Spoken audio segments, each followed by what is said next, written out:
"Who made this dish?" The billionaire yells. The black waitress who made it shocked everyone. The crystal chandelier cast dancing shadows across the mahogany table as 72-year-old Charles Whitmore pushed away his untouched plate of lamb. For 30 years, he'd owned the most exclusive restaurant in downtown Chicago, yet tonight's meal tasted like cardboard. His wife Helen had been gone 6 months now, and every evening felt hollow without her gentle laughter filling their private dining room above the restaurant floor. Charles had built his fortune from nothing. A small diner inherited from his father had grown into a chain of upscale establishments across the Midwest. But success felt meaningless when there was no one to share it with. He'd grown distant from his staff, barking orders and demanding perfection without a thought for the people who made his empire possible. Tonight, something was different about the food. The seasoning, the presentation, even the way the vegetables were arranged, it reminded him of something precious from long ago. Where are you watching from? Have you ever tasted something that brought back a flood of memories? Downstairs in the bustling kitchen, 68-year-old Ava Johnson carefully plated the last order of the evening.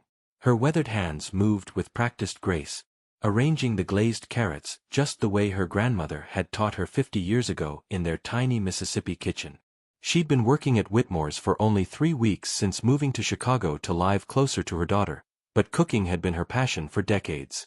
Ava had spent most of her life running a small soul food restaurant in Jackson with her late husband Jerome.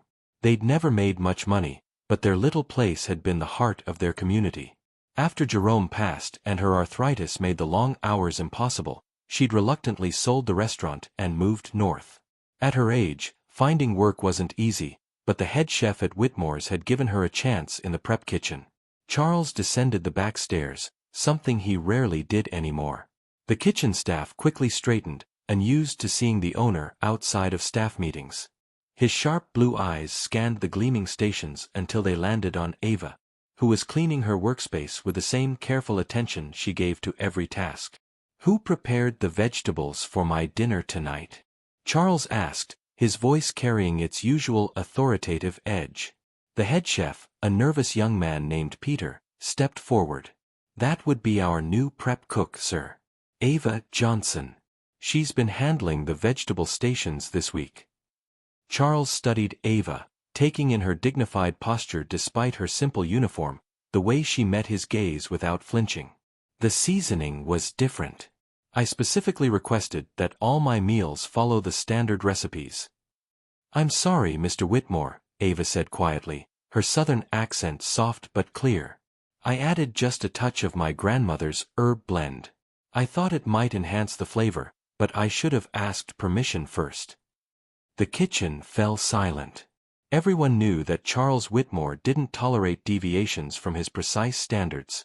Servers had been fired for forgetting to polish a water glass. The head chef looked ready to step in and smooth things over. But Charles found himself remembering something Helen used to say about how food cooked with love always tasted different. He'd been so focused on consistency and profit margins that he'd forgotten why he'd fallen in love with the restaurant business in the first place. His father's diner had been about bringing people together, creating moments of comfort and joy around a shared meal. "What was in that blend?" Charles asked, his tone slightly softer. Ava hesitated. "Just a little rosemary, thyme, and a pinch of something my grandmother called kitchen love. Bay leaves she'd dry herself and grind with black pepper." For a moment, Charles was transported back 40 years to his honeymoon in New Orleans, where he and Helen had shared the most incredible meal of their lives at a tiny restaurant run by an elderly woman who'd reminded them both of the grandmothers they'd lost too young. The next morning, Charles found himself thinking about that conversation as he reviewed the restaurant's quarterly reports. Revenue was steady, reviews were consistently good, but everything felt mechanical. His establishments had become efficient machines that produced food, not experiences. He made an impulsive decision to spend more time observing the kitchen operations. For the next week, Charles watched Ava work. She arrived early every morning, preparing vegetables with a meditative care that seemed out of place in the fast-paced commercial kitchen. She never wasted anything, turning scraps into stocks and garnishes with a resourcefulness born from decades of making every ingredient count. More importantly, he noticed how she treated the younger cooks, offering gentle guidance, sharing techniques, never making anyone feel foolish for asking questions. During the lunch rush on Thursday, Charles witnessed something that stopped him in his tracks. One of the line cooks, a 24-year-old named Jake who'd been struggling to keep up, accidentally dropped an entire pan of sauce. The kitchen erupted in frustrated shouts and Charles prepared to fire him on the spot. But Ava quickly stepped forward, handing Jake a clean towel while calmly starting a fresh batch of sauce. "Happens to the best of us, honey," she said warmly. "My first day at my own restaurant, I burned an entire batch of cornbread because I was so nervous. Jerome said the smoke alarm was just applauding my enthusiasm." Jake's shoulders relaxed, and he managed a shaky smile. Within minutes, Ava had guided him through recreating the sauce, teaching him a few tricks to prevent splitting. The entire kitchen seemed to breathe easier. That evening, Charles called Ava to his office. She entered with quiet dignity, clearly expecting the worst. Instead of his usual spot behind the imposing desk, Charles sat in one of the comfortable chairs by the window. "Tell me about your restaurant in Mississippi," he said. Ava's eyes lit up for the first time since he'd known her. She spoke about Jerome's sweet table, how they'd started with just 6 tables, and dreams bigger than their budget. She described the regular customers who'd become like family, the neighborhood kids they'd fed for free when times were hard, the way music and laughter had filled every corner. "We never got rich," she said with a gentle smile, "but we were blessed. Food is love made visible, my grandmother used to say. When you put care into what you cook, people taste it." As she spoke, Charles felt something crack open in his chest. He'd spent so many years focused on profits and perfection that he'd forgotten the joy that had drawn him to this business. His father's diner had been about community, about making people feel welcomed and cared for. "I'd like you to work with our head chef on developing some new menu items," Charles said quietly. "Your grandmother's recipes might be exactly what this place needs." If this moment touched your heart, please give the video a thumbs up. Ava's eyes filled with tears, but she nodded with a grace that spoke of a lifetime of perseverance through both hardship and hope. The collaboration didn't go as smoothly as Charles had hoped. Peter, the head chef, felt threatened by Ava's presence in his domain. He'd spent years climbing the culinary ladder, earning his position through formal training and ruthless ambition. The idea of incorporating home cooking into his sophisticated menu struck him as a step backward. "Mr. Whitmore, with respect, our clientele expects refined dining experiences," Peter argued during a tense meeting. "These rustic recipes might confuse our brand identity." Charles felt the familiar urge to simply override the objection with executive authority, but something about Ava's quiet disappointment made him pause. He'd watched her face fall when Peter dismissed her grandmother's cornbread recipe as too simple for our standards. It reminded him of how crushed he'd felt as a young man when established restaurateurs had scorned his father's lowbrow diner food.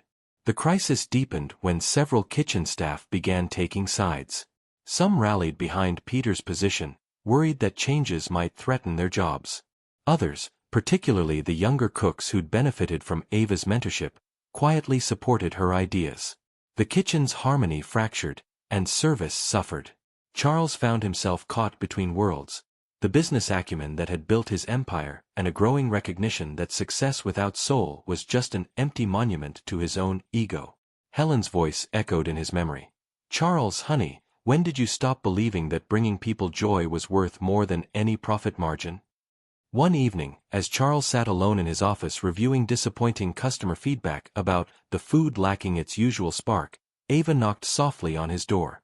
She carried a small plate covered with a kitchen towel.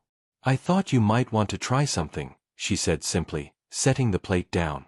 Beneath the towel was a piece of cornbread, golden and steaming, alongside a small portion of what looked like the humblest mac and cheese he'd ever seen. Charles took a bite and was instantly transported. The cornbread was Helen's favorite, sweet without being dessert, with a texture that seemed to melt and provide comfort simultaneously. The mac and cheese was nothing like the truffle-infused version on his menu, but it tasted like every childhood comfort rolled into one perfect bite. "This is what my grandmother served to everyone who walked through her door," Ava said quietly. "Rich folks, poor folks, didn't matter. She believed food should make people feel loved, not intimidated. Charles set down his fork, his eyes damp. "How did you know this would remind me of my wife?" "I didn't," Ava admitted.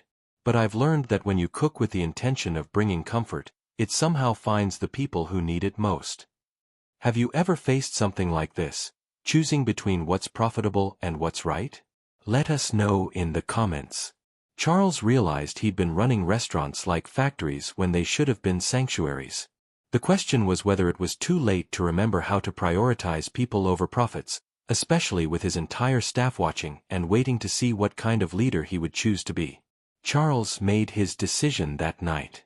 The next morning, he called an all-staff meeting in the main dining room. Servers, cooks, dishwashers, and managers gathered nervously, unsure what to expect from their often unpredictable owner. 30 years ago, I opened this restaurant because I believed food could bring people together, Charles began, his voice steady but warm. Somewhere along the way, I lost sight of that vision. I've been running this place like a machine instead of a place where people create memories. He paused, looking directly at Peter, then at Ava, then at the faces of his entire team. Effective immediately, we're going to do things differently. Ava Johnson will be working alongside Chef Peter to develop a new menu that honors both culinary excellence and the kind of comfort that makes people feel truly welcomed. Peter's face tightened, but before he could object, Charles continued. "Peter, your technical skills are extraordinary, and this restaurant needs that precision. But we also need heart. Ava, your ability to infuse love into every dish is exactly what's been missing. Together, you're going to create something neither of you could achieve alone." The room buzzed with nervous energy. Charles raised his hand for silence. "Anyone who can't get behind this vision is free to leave with a generous severance and my recommendation. But if you stay, you're committing to remembering why we do this work, to serve others, to create moments of joy, to build community around shared meals." Over the following weeks, something magical happened. Peter, initially resistant, found himself fascinated by Ava's techniques. Her method of building flavors slowly, her intuitive understanding of how different spices married together, challenged his formal training in the best possible way. Meanwhile, Ava marveled at Peter's knife skills and his knowledge of modern cooking methods that could elevate her traditional recipes. Their first collaboration was Ava's grandmother's cornbread, but elevated with Peter's technique, a perfect crumb structure infused with honey from local beehives and served alongside cultured butter mixed with herbs from the restaurant's new rooftop garden. It was comfort food with sophistication, tradition with innovation. The transformation wasn't just in the kitchen. Charles began eating in the main dining room instead of isolation upstairs. He learned his servers' names, asked about their families, and remembered their stories. The entire atmosphere of the restaurant shifted from efficient but cold to genuinely welcoming. 3 months later, the first review appeared in Chicago Magazine. Whitmore. Ava had become far more than an employee. She was the heart of the kitchen and, in many ways, the soul of the entire operation. Her partnership with Peter had evolved into a friendship built on mutual respect and shared passion. Together, they'd created a menu that honored both innovation and tradition, sophistication and comfort. But Charles knew Ava had given him something far more precious than culinary expertise. She'd helped him remember that his life's work wasn't about building an empire, it was about creating spaces where people felt valued, welcomed, and loved. In teaching him to cook with heart again, she'd helped him live with heart again. On a quiet Tuesday evening, as the last customers lingered over dessert and coffee, Charles sat with Ava at a corner table they'd claimed for their weekly menu planning sessions. She was sketching ideas for a spring menu featuring her grandmother's garden recipes adapted with Peter's modern techniques. "I have something for you," Charles said, sliding an envelope across the table. Ava opened it to find legal documents that made her a partner in the restaurant, with a generous salary and percentage of profits that would ensure her financial security for life. "Charles, I can't accept this," Ava whispered, tears flowing freely. "You already gave me something invaluable," Charles replied. "You reminded me why I fell in love with this business, why Helen and I used to dream about creating places where people felt like family. You saved not just my restaurant, but my heart." Ava reached across the table and squeezed his hand. You know what my grandmother would say about this? What's that? She'd say that when you plant seeds of kindness, they always grow into something beautiful, even when you least expect it. The restaurant had become a gathering place for the neighborhood, a spot where business deals were celebrated, anniversaries honored, and first dates nervously navigated. Regular customers felt like extended family, and new visitors were welcomed with the same warmth Helen had always insisted was the secret ingredient in any successful establishment.